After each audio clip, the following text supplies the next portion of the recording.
Então, pessoal, dando sequência aí às nossas aulas de heranças genéticas, hoje nós vamos ver mais dois casos, né? Agora, né, nessa segunda parte da aula, nós vamos ver mais dois casos, o terceiro e o quarto caso. O terceiro caso de dominância incompleta, também um tipo de herança encontrada aí nos cromossomos autossômicos e também no caso de codominância, ok? Então, olha só, nessa herança genética, né, no caso da dominância incompleta, eu vou usar aqui o exemplo da planta conhecida como boca de leão. A boca de leão ela pode apresentar flores de três cores diferentes, vermelhas, rosas ou brancas. O que acontece? Nessa planta, eu tenho apenas dois alelos, um alelo dominante e um alelo que é o recessivo, ok? Se a planta tiver o alelo dominante, ela vai produzir pigmento. O alelo dominante determina a produção de pigmento.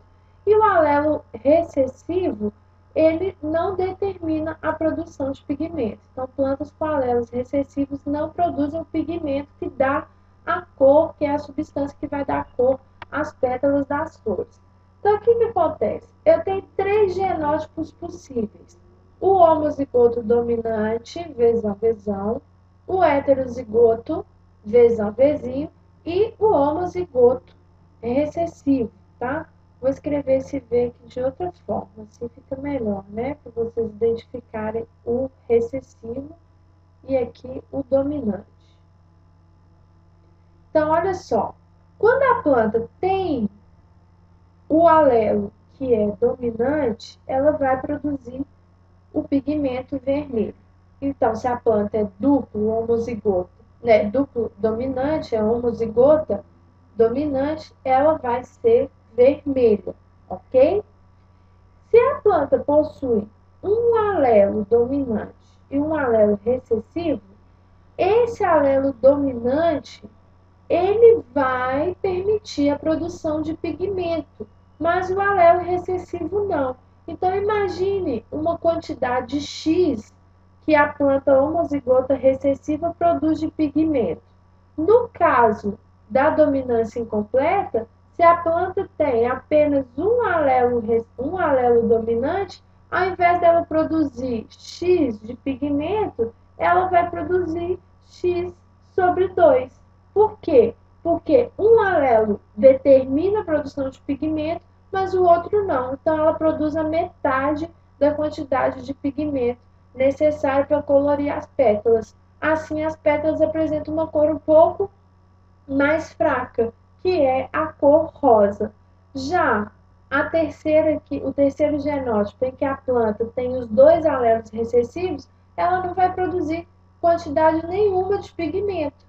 Então, a flor será branca. Então, no caso da dominância incompleta, o gene dominante sempre expressa. Se ele expressar em quantidade, duas vezes, né, se eu tiver dois genes, eu vou ter uma característica que é a cor vermelha. Se ele se expressar em um alelo apenas, se eu tiver um alelo só, eu vou ter a característica rosa. E se ele não se expressar, eu tenho a característica branca. Então, para a dominância incompleta, tem três características, sendo que a terceira é distinta dos indivíduos dos fenótipos relacionados aos genótipos homozigotos, ok?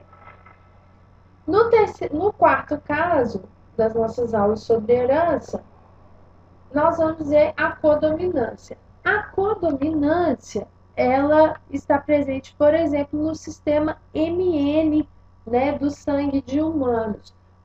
As proteínas MN são aglutinogênios, né, são proteínas que são expressas na superfície das hemácias. Essas proteínas, elas podem ser expressas separadamente, então o indivíduo pode ter apenas a proteína M ou apenas a proteína N. Então aqui, né, nós temos o fenótipo. Ou o indivíduo pode expressar as duas proteínas ao mesmo tempo, né? Quando que isso acontece? Então vamos olhar aqui para os genótipos. Se o indivíduo tem apenas os alelos M ele vai expressar a proteína M. Então, o fenótipo dele vai ser expressão do aglutinogênio M. Se o indivíduo possuir apenas os alelos N, ele vai expressar o aglutinogênio N nas suas hemácias. Agora, se o indivíduo tiver os dois alelos, o M e o N, ele vai ao mesmo tempo expressar a proteína M e a proteína N. Então, qual que é a diferença entre codominância e dominância incompleta? Na dominância incompleta, eu tenho o surgimento de uma característica diferente no heterozigoto, no indivíduo que é heterozigoto. Já na codominância, já na codominância, o indivíduo que é heterozigoto, ele apresenta ao mesmo tempo as duas características dos homozigotos.